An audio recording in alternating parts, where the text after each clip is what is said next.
बेटी और बुआ नहीं। 5 मिनट पहले शांत दिख रहे मम्मी पापा फोन पर बात कर खुशी से चहकने लगे। डाइनिंग रूम में नाश्ता कर रहे अपने बहू और बेटे के पास आकर बोले, कल सुधा आ रही हैं। अभी अभी फोन पर बात हुई है, समाधि भी साथ आएंगे।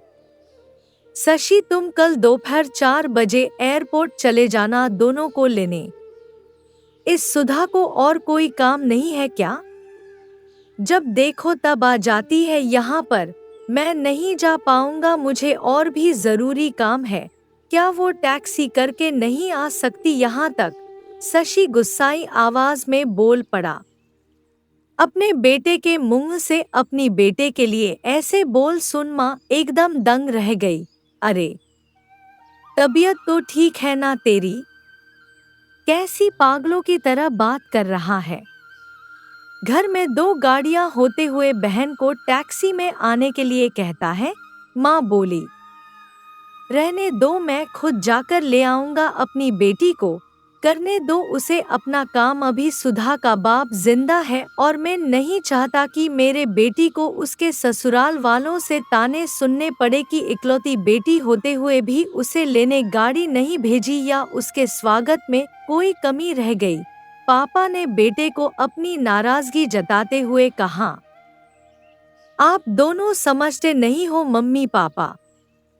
वो जब भी इस घर आती है तो सारी दिनचर्या बिगाड़ देती है। वो तो आराम से बैठी रहती है किसी महारानी की तरह, हम सबको उसकी आवभगत में लगाना पड़ता है। मेरी पत्नी का तो पूरा दिन ही दीदी और जीजाजी के आगे पीछे उनके ओरड पूरे करते हुए निकल जाता है। गुस्से से शशि बोला, आज क्या हो गया है तुझे? कैसी बहकी बहकी बातें कर रहा है? बहन है तेरी, कोई पराई तो नहीं है। अब क्या है उसका इस घर में? शादी में दे दिया था ना हमने जितना देना था, फिर क्यों चली आती है बार बार यहाँ पर? और हर बार बैग भर भर कर लेकर जाती है वो अलग। आपको समझना चाहिए वो सिर्फ हमें लूटने आती है और कुछ नहीं। शशि ने तंज कसते हुए कहा। तुझे क्या, अगर वो यहाँ से थोड़ा कुछ ले जाती है तो? ये सब मेरी मेहनत की कमाई है और मैं जो चाहूँ करूँ, चाहूँ तो पूरा सुधा को दे दूँ। पापा गुस्से से लगभग कांपते हुए बोले। अब शशि अपनी आवाज धीमी करते हुए बोला, मैं कहाँ कुछ नई बात कर रहा हूँ मम्मी पापा। मैं तो वही बोल रहा हूँ जो मैंने बरसों से बुआ के साथ होते हुए देखा है। आज अपनी बेटी के खिलाफ 2 शब्द क्या सुन लिए आप तो गुस्से से लाल हो गए। जरा सोचिए, जब आप बुआ के साथ ऐसा व्यवहार करते थे तब दादी को कैसे लगता होगा। बुआ जो हम पर इतनी जान छिड़कती है, आपने कभी उनके और उनके ससुराल वालों के मान सम्मान के बारे में परवाह नहीं की। उन्होंने कभी भी आपसे कुछ नहीं मांगा, बल्कि हर बार वो अपने साथ कुछ ना कुछ लेकर ही आती, लेकिन आपका व्यवहार कभी भी उनके साथ अच्छा नहीं रहा। दादी ने भी आपसे कभी नहीं कहा कि मेरी बेटी को पैसे दे दो या कुछ खरीद कर दे दो, फिर भी दादी को आपके यहाँ इतनी भी परवानगी नहीं थी कि वो अपनी बेटी को कुछ दिनों के लिए अपने पास बुलाकर रहने दे। अपनी बेटी का ऐसा अपमान वो सहन नहीं कर पाई, इसलिए वो गांव में पुराने घर में अकेली रहने चली गई।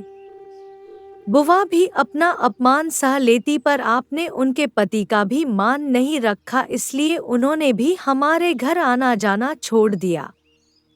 जिस तरह सुधा इस घर की बेटी है, बुआ भी तो इसी घर की बेटी है।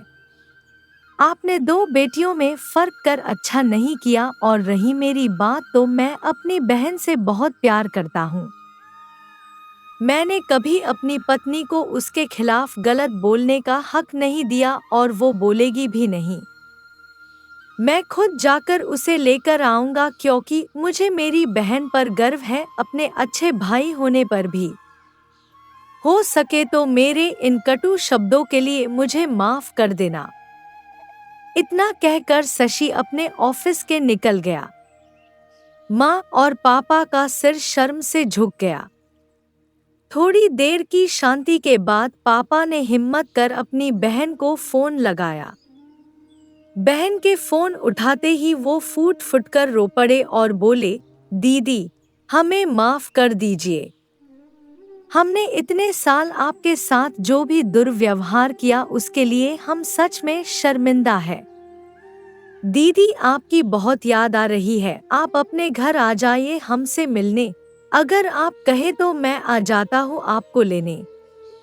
दूसरी तरफ दीदी भी रो रही थी। वो भाई के इन थोड़े से ही शब्दों से पिघल गई थी। वो बोली, मैं तुमसे नाराज नहीं हूँ भैया, मैं जीजाजी को सारी बात बताकर जरूर आऊंगी। दोस्तों, बेटी तो बेटी होती है। बहन हो, बहू हो या बेटी, तीनों में कोई फर्क नहीं करना चाहिए। इन्हीं से घर की शोभा होती है और इन्हीं से घर खुशियों से भरा रहता है। Subscribe my YouTube channel story with बिंदु। कमेंट, लाइक, शेयर, सब्सक्राइब करना ना भूलें। नमस्ते दोस्तों। Thank you so much.